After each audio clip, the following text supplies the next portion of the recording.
Sticking with the issue of restrictions, we know Electric Picnic has been in the news for the last few days. Tánaiste Leo Varadkar now apparently pushing for the festival to be given the green light.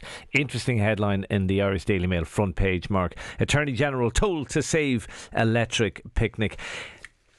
Is that a bit of a waste of the Attorney General's time, do you think? It's a bit ridiculous. You're a master of understatement, aren't you? A bit. Yeah. Yeah, I would have thought that the most senior law enforcement officer in the country has better things to be doing than sorting out some sort of planning road between. Does the media have better things to be covering as well than this story? Normally we do, but it's August and it's slim pickings. Well, there's a lot going on in the world. There's a lot going on with COVID, and personally, I think Electric Picnic should have gone ahead. I think it's unfortunate that it hasn't.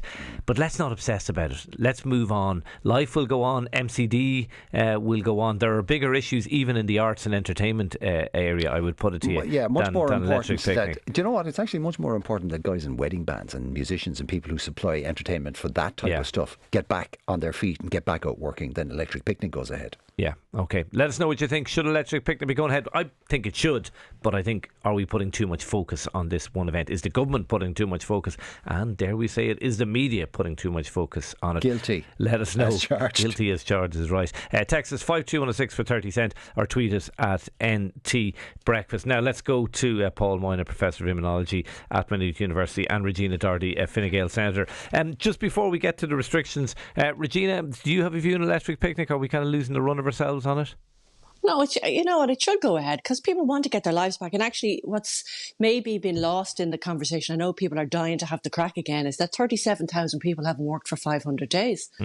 They're the people who actually should be off the PUP and allowed to be work again, you know. So that's the conversation we should be having. And it's a real shame that the conversation or the question wasn't asked by cabinet ministers a couple of weeks ago, instead of finding ourselves down to the absolute wire of that if MCD don't get their answer today, they won't have enough time to do it, you know. So yeah, did it surprise you that you had a situation where the first anyone seems to have known about NPHET's view on it was when Tony Holan said at the press conference, actually, I don't have a problem with Electric Picnic going ahead if it's for fully vaccinated. That's kind of a problem with communication between NPHET and the government, isn't it? So I'll tell you why it's a real surprise is that we had a senior female cabinet minister literally begging in the media to attend a meeting so that proposals that she had on this very area could be discussed and aired.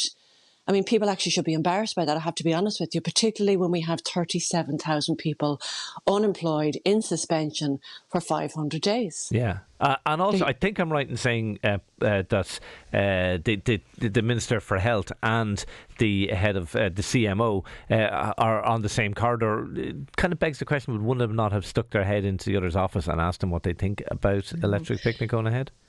It's a real missed opportunity. And I know August is a silly season and I absolutely know everybody has to take a breath and, you know, rest and recharge themselves. But this is not normal times and these are not normal circumstances. And those 37,000 people, I think, deserve to have that question answered that Catherine Martin was asking for the last couple of weeks.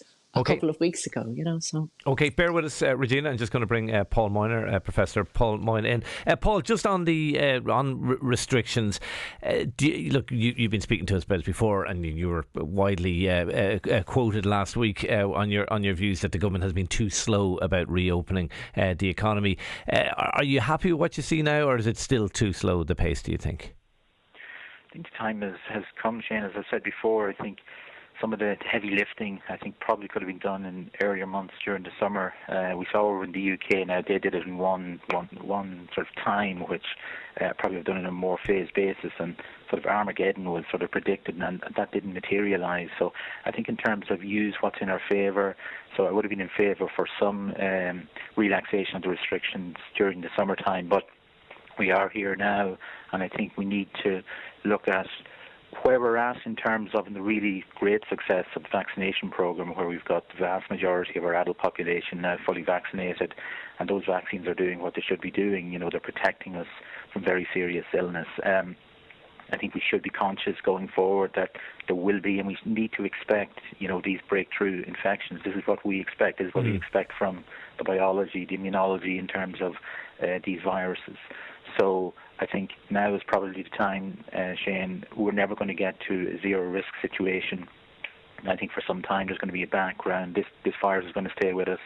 There will be breakthrough infections. some of them, thankfully, a small percentage will translate into serious illness and some deaths, but that's the reality, and I think that's what we're going to be looking at sort of long term.